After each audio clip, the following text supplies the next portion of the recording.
Hi YouTube, it's your girl Natalie, the one true diamond. Natalie. I can't help, I got thick tongue, buck teeth, and it's hard for me to pronounce. So, Natalie. Sometimes if I say it quick, it sounds like I'm saying Natalie. Yeah. And sometimes if I order something online, that's how it'll come in with N-A-T-H-A-L-I-E. I'll be like, okay. Natalia. Maybe that's how I should say it. Like the French Natalia. Oh goodness. But anyway, it is hump day. Hey Camel, it's hump day. It's not even Wednesday. I love that commercial. But it is hump day. And what's going on with hump day? Nothing. Last night, you guys, our job went to, did I tell you? I think I told y'all about the movies they wanted us to go to. I wasn't that thrilled about going because I was like, I don't want to hear the history of nursing and all this and that. You know how they usually do and play it. You know, I mean, I thank God for Florence Nightingale and her contributes, and what's her name? Elijah Mahoney, Mary Mahoney, what's her name? Y'all remember all them nurses. Whoever's a nurse that went to nursing school. Know all those nurses that they made us learn. That I done forgot some of their names.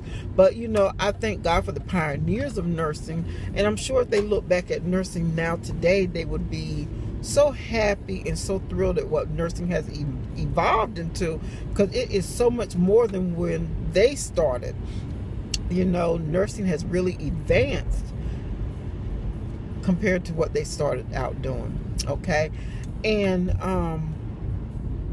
but I was shockingly surprised that the movie was a whole lot better than what I thought it was. It was a documentary, so I'm like, documentaries I want to watch at home. I want to pay money to watch them. I want to see them on TV, on a free Discovery Channel or something like that. Okay, but I felt like it was good because it gave a whole aspect of nursing.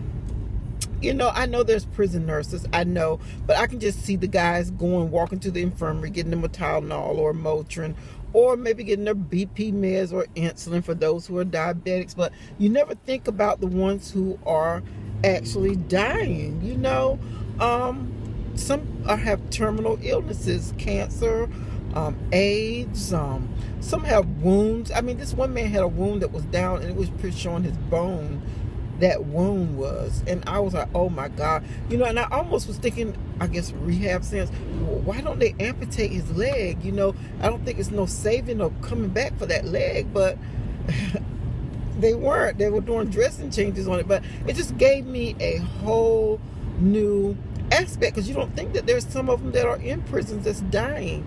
And you know, the nurse gave her point of view. She said a lot of people feel like these people have done some heinous crimes. And she said that, and people say, how can you take care of them after the things that they've done? But she says she looks at them as people. And a lot of times she says she don't even look at their records, because so that she won't be judgmental in her taking care of them. And I thought that was just amazing to me, because, you know, sometimes it's hard when, you know, let's say you get a child molester and you be like, or, you know, some things that have done terrible crime. I get to anybody, children, old people. I mean, anybody, any crime is heinous. I shouldn't say just them, but you know, those that just really touch your heart. You know, those kind of ones who are innocent, who can't help themselves. You know, and when I look at that, you know, I'm like, you know, that takes a special person to be able to take care of those type of people. So I was just that was a good part. And then there was this guy he was this rebel child in school. And he decided, I mean, he was trying to work on the business with his dad, but when the people were coming in, he was like on the side, like, okay, I'll go get you some used tires. And you take, he said, the dad was like, it's a business. We losing money. You giving money away. So he said he knew he had to do something else, because he was about giving and helping people, but the dad was more like on the business side of things. So he knew he couldn't do that. So he went and he went to nursing school, and he said he was so bad and defiant. When he showed pictures of himself, you could tell he was one of those bad children, those wild child, little child, running wild. So he went to nursing school. He said people say, you're a nurse? But the type of nursing he was doing, it fit him. He was going into the homes, taking care of home health patients, but they were living in rugged areas. One, I wish you could have saw, oh my God, he had a little Toyota, and it was like a river running through, and he was just on the road, the water was running, and he just took his car and ran right through it. I'm like, I would have been like, I'm sorry, I got to call in for work this morning. I'm like, it took somebody like him to actually not be afraid to run through all that. Well, I'll be like, my car is going to go down in this river and I ain't going to be able to get out. But it takes a special kind of person, and he was that type of person. And you know, it was just I enjoyed it. I really did. I'm still talking about it. I enjoyed it.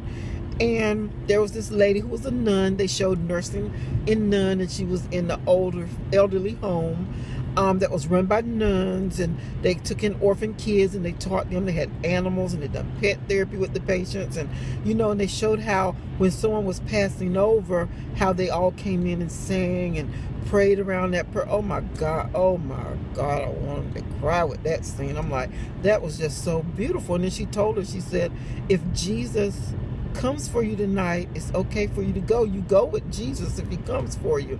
And the lady was like, she was so weak, she was like, okay. She said, but if not, I'll be here to see you tomorrow.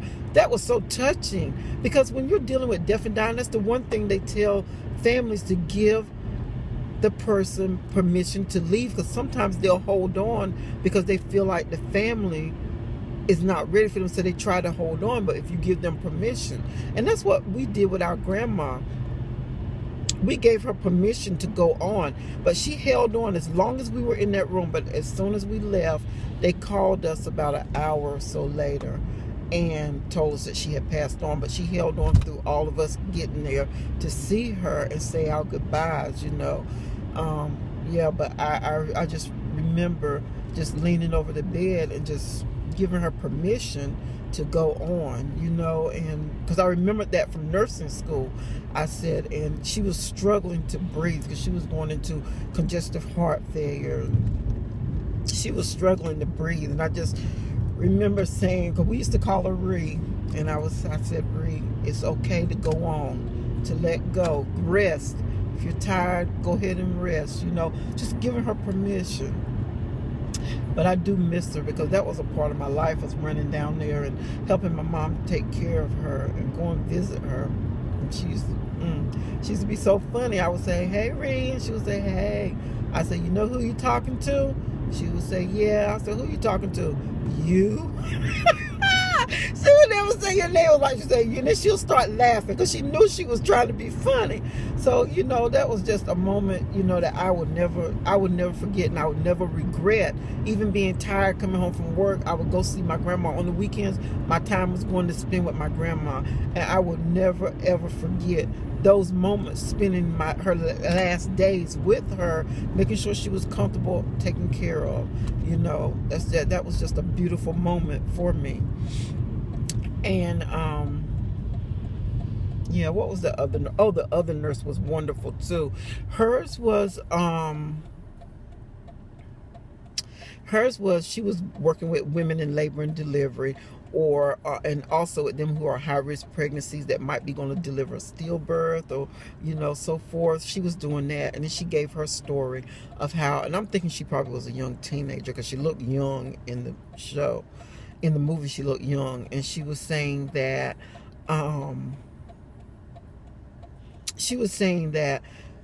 she had a miscarriage all by herself at home in the bed. She didn't realize what was going on, and she was by herself, and she was alone. And she said if she could do something to be there for those women, to help them through that, so that they don't have to ever be alone, because she know what it felt like to be alone.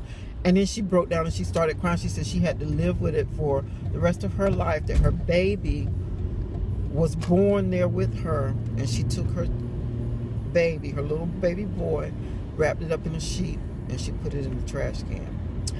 And she had to live with that for the rest of her life, because her baby never got a proper burial. So when she started taking classes to be able to deal with these ladies, she said she broke down and she actually told her story.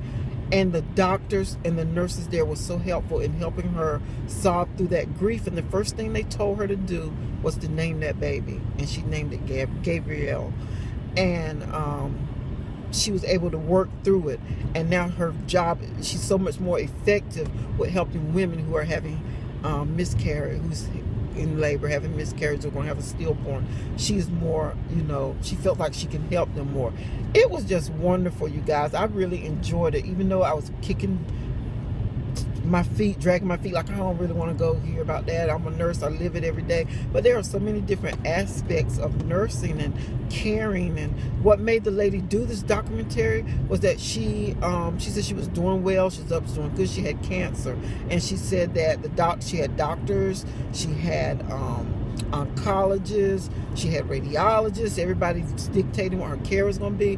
But it was that nurse who rolled her chemo in, who actually hooked it into her port, that actually helped her make it through. So, you know, if you're a nurse, give yourself a clap on the back. If you have ambitions to become a nurse, give yourself a bravo, big shout out, because nurses do a lot. A lot of times, you know, sometimes we feel underappreciated because the doctors are do this, or you didn't do this, and you didn't do this, and why didn't you do this, and why didn't you do it? They want us to think like them sometimes.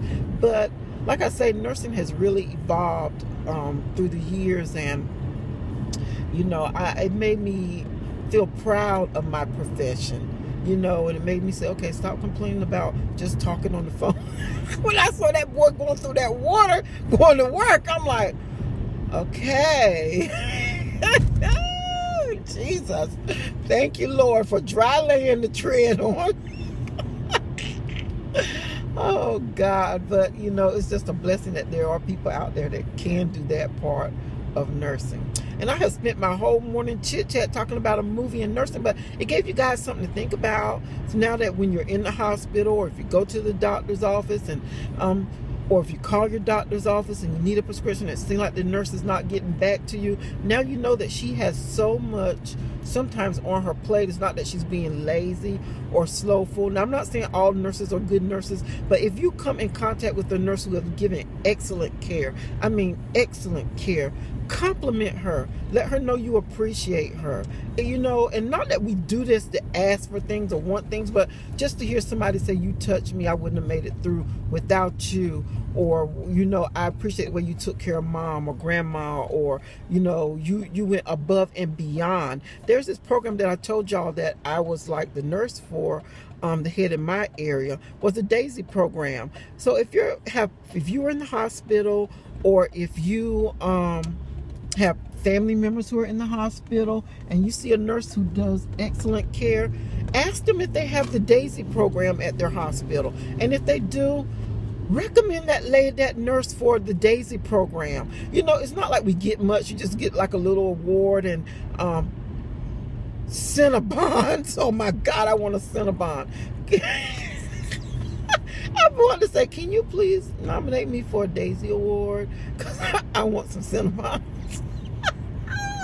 I'm just joking, you guys, okay? But your whole unit gets Cinnabons just because you got recognized as doing more above and beyond what you normally should do anyway. You know, just excellent patient care. And you know, it just touched my heart now, because some of my patients because I work in the building next door to where I worked before, and some will come by and they'll be like, because if they're coming through for testing and they see me, they'll be like, oh my God, we miss you over there. It's not the same since you've been gone from over there. And that touches my heart, because it lets me know that I was doing something beyond just ordinary nursing. But anyway, I'm going to get off here for now. We're talking about nursing. I hope y'all enjoyed this segment. This is a part of me too. So as always, give God some praise, give him some thanks for waking up this morning, starting you on your way, giving you another chance to get it right. And I will see you guys in the next video. Bye.